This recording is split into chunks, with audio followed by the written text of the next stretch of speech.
I thought today that I would do a little tutorial on how to do skin tones, and the picture that I thought I would do is one that I did previously on my blog. This is a drawing that I made a few days ago, and I colored it with Copic Markers. Today I thought we'd do flesh tones. There are 3 basic colors that I use for my flesh tones, and an extra one that I use for a blush tone. Just quickly, E11, E00, E000 are the 3 number colors that I use, and R20 is the pink tone I use for cheek blush.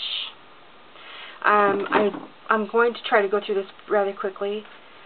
I start with my darkest color, which is E11, and the light source is actually going to be this moon that's right here off her shoulder.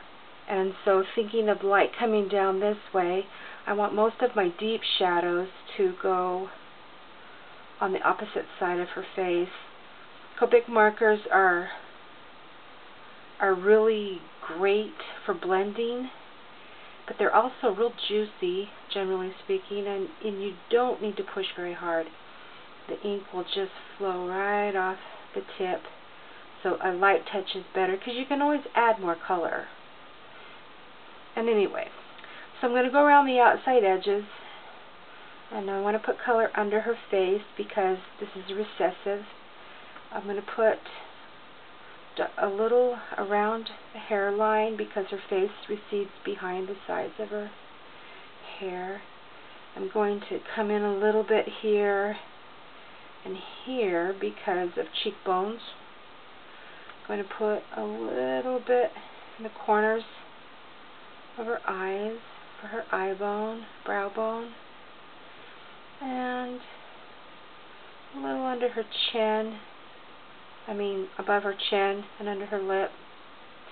And that's about all I'm going to do with that color for right now. Then I'm going to go to my next deep tone, which is the middle tone, and it's E00. I'm going to go right back over the same spots that I've already colored and sort of blend them in. But I'm going to take it just a little bit over, beyond the line. So it's just going to add a little bit more shading. I'm going to come down under her eye a little bit, up on the side of her nose. And I'm just really going over the same areas that I already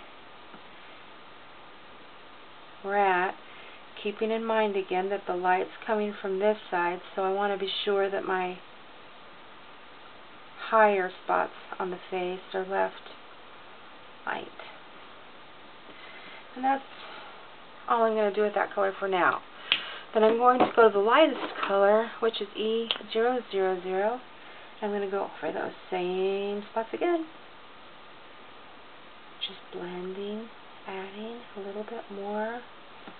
This is a really light color, so you can just lightly fill in these spots.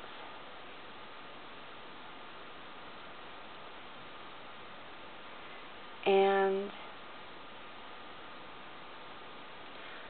really, it doesn't take much more than this to shade it in. I kept the nose, the top of the nose is white, light. The top of the chin is white. This side of the face has less shading on it because the light's coming down, and this side is darker.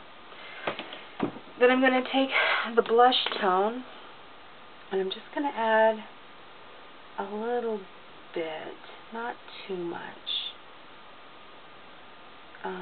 Even this might look a bit dark, but we can fix that. I'm going to go ahead and put a little color in her lips. And then I'm going to take the lightest color one more time, and I'm going to go over blush. And it's alright for this paper to get nice and wet. It's actually a good thing. You're going to be wanting to use a paper that's a nice heavy weight, because this stuff does bleed through. But that's okay. You want to let it do that because you want to get a good blend on your colors. I've gotten a little heavier than I wanted to with these, but really it's not that bad. And then you can go back over spots that maybe just a little too much were taken with the colorless blender, and just remove. This really just moves color. I wanted to move some of that light over, and I'm actually going to take my dark color one more time and just add a little bit more shading. You can just keep on blending and adding. If you want to add just a little bit more shadow, that's okay. And really, that's about all there is to it. Just blend, blend, blend. And I hope that helps. Thank you.